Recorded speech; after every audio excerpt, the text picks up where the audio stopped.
हर देश की अपनी एक प्रचलित वेशभूषा होती है जो वहाँ की जलवायु और भौगोलिक परिस्थितियों के अनुसार निर्धारित होती है।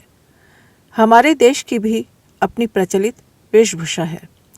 परिधान विशेष पर न जाएं तो सामान्य तौर पर हमारे देश में पहने जाने वाले वस्त्र सादा व ढीले ढाले होते थे।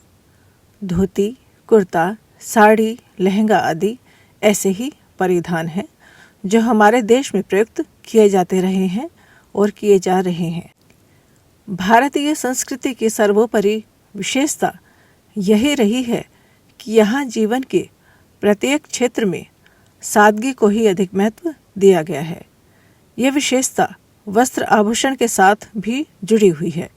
पिछले दिनों हमें जो यवनों और अंग्रेजों की दास्तां भुगतनी पड़ी, उससे हमारे संपूर्ण आचार विचार ही परिवर्तित हो गए हैं। यह परिवर्तन खान पान, रहन सहन, बोलचाल आदि सभी में समा गया है। वस्त्र भी आज हमारी सांस्कृतिक विशेषता, गौरव, जलवायु आदि के अनुरूप नहीं है। किसी भी अवस्था में देश काल की परिस्थितियों के प्रतिकूल वस्त्र नुकसानदेह ही हो सकते हैं।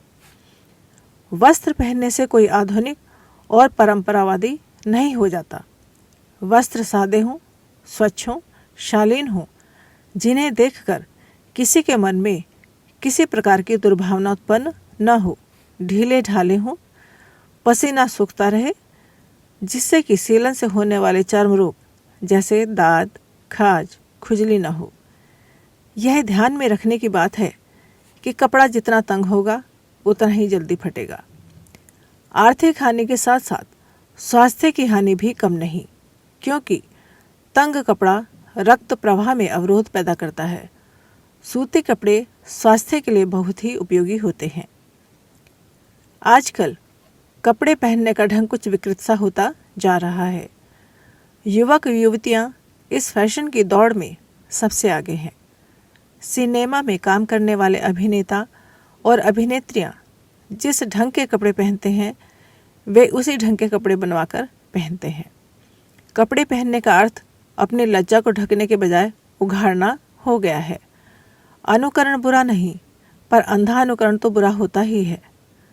आजकल फैशन के नाम पर जो नंगापन चला है, उससे समाज की जो हानि हो रही है, उससे कोई अनभिज्ञ नहीं है। कसे कसाए और शरीर के उतार चढ़ाव को दिखाने वाले कपड़े दर्शकों के मन में विकार ही उत्पन्न नहीं करते, वरन स्वास्थ्य के लिए भी हानिकारक होते हैं। भड़कीले वस्त्रों से आँखों पर भी बुरा असर पड़ता है, विशेषकर लाल रंग से। कपड़े हल्के रंग के सभ्य और शालीन होने चाहिए। बाल बुद्धि के लोग शारीरिक सौंदर्य और रूप का आकर्षण बढ़ाने के लिए तरह तरह के वेश विन्यास और रूप सज्जा किया करते हैं। संभव है इससे उन्हें कुछ क्षणिक सफलता मिलती हो, किंतु इस प्रकार भड़कीला वेश विन्यास और बाहरी चमक बढ़ाने से मनुष्य के चरित्र का पतन ही हुआ है। विचित्र प्रकार की वेशभूषा, विदेशियों की नकल अच्छे व्यक्तित्व का प्रतीक नहीं हो सकती। प्रत्येक देश काल और परिस्थिति के अनुसार जहाँ संस्कृति, रीति रिवाज और सामाजिक आचार संहिता में एकता होती है, उसी में सीमित रहने में हमारा बड़प्पन, सादगी, शालीनता तथा सांस्कृतिक गौरव माना जा सकता है। बालों से मनुष्य के व्यक्तित्व समझ में आता है। मनुष्य की उज्जडता, ओछापन और चारित्रिक हीनता की झलक भी बालों से मिलती है। छोटे कटाए हुए बाल मनुष्य की योग्यता प्रकट करते हैं। सुव्यवस्थित ढंग से रखे हुए बाल व्यक्त करते हैं कि व्यक्ति का स्वभाव, आचरण सामान्य व्यक्ति की अपेक्षा कुछ अधिक सुंदर होना चाहिए, किंतु बड़े बड़े अस्त व्यस्त और बिखरे हुए बालों से मनुष्य का ओछापन जाहिर होता है। तड़क भड़क युक्त पश्चिमी लिबास यह तो बताता है कि व्यक्ति सभ्य है, पर वह सुसंस्कृत ही होगा, ऐसा दावे के साथ नहीं कहा जा सकता। प्रारंभ से ही हमारे देश में चरित्र, चिंतन, व्यवहार को व्यक्तित्व के मूल्यांकन का आधार माना गया है। जो सही था किंतु समय के साथ साथ मूल्यांकन की कसौटी बदली और अब सभ्य असभ्य में विभेद का एक मोटा आधार पोशाक को माना जाने लगा है।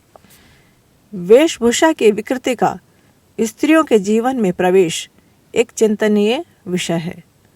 आज सभ्य और आधुनिक कहलाने वाली स्त्रियां अपने शरीर के वस्त्र सिकोड़ती और तंग करती जा रही हैं, जिसका बुरा प्रभाव न सिर्फ उनके स्वास्थ्य पर पड़ता है वरन समस्त समाज इस दुष्प्रभाव से संक्रमित होता है। स्त्रियों का आधुनिक पहनावा इतना फुहड़ और भड़कीला हो रहा है कि हर शर्मदार की आंखें नीची हो जाती हैं। दुराचार को प्रोत्साहन देने में सिनेमा, नाच और अश्लील गाने जितने सहायक हो रहे हैं, वस्त्र सज्जा उससे कहीं अधिक ही है। हमारी बच्चियां अब उन वस्त्रों की ओर ही आकर्षित होती हैं जो विचित्र प्रकार के रंग बिरंगे तथा आधे छोटे होते हैं। स्त्रियों के वस्त्र ऐसे होने चाहिए जिनसे उनका अधिकांश शरीर ढका रहे, किंतु वस्तु स्थिति इससे बिल्कुल विपरीत होती जा रही है। स्त्रियों की भारतीय वेशभूषा को अंतर्राष्ट्रीय प्रतिष्ठा प्राप्त है, अतः यह नहीं कहा जा सकता कि उनकी पोशाक किसी देश की महिलाओं से निकृष्ट है। आज जहां साड़ी और पूरी बाह के ब्लाउज का प्रचलन दूसरे देशों में बढ़ रहा है, वहाँ यह सबसे अधिक आवश्यक है कि अपनी परंपराओं का अनुशीलन पहले अपने घर में ही हो। पुस्तक का नाम सफल जीवन की दिशाधारा, लेखक पंडित श्री राम शर्मा आचार्य जी। अगर आपको हमारी यह वीडियो पसंद आई हो तो इसको लाइक करें, कमेंट और शेयर ज़रूर करें और हमारे YouTube चैनल ऋषि चिंतन को सब्सक्राइब भी कर लें। साथ ही बेल आइकन को भी दबाएं ताकि आपको आने वाली वीडियोस की नोटिफिकेशंस मिलती रहें। धन्यवाद।